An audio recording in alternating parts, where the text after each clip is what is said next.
অভয়নগরে সম্প্রীতির পদযাত্রার আয়োজনে একই মঞ্চে বিএনপি ও জামায়াতের নেতাকর্মীরা। সেখানে দেখা যায় এমপি গোলাম রসুল ও বিএনপি নেতা মতিয়ার রহমান ফারাজীকে সম্মাননা প্রদান করা হয়। আজ ৯ মার্চ সোমবার নওয়াপাড়া ইনস্টিটিউটে এই আয়োজনটি করে সম্প্রীতির পদযাত্রা নামক একটি সংগঠন।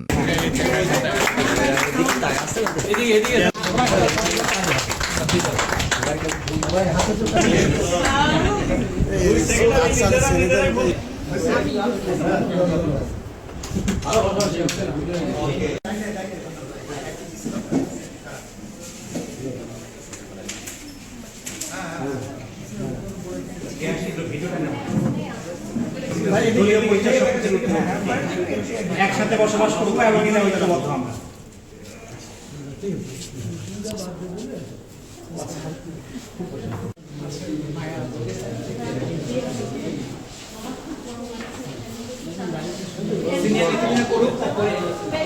নট দিয়ে দেন ভাই।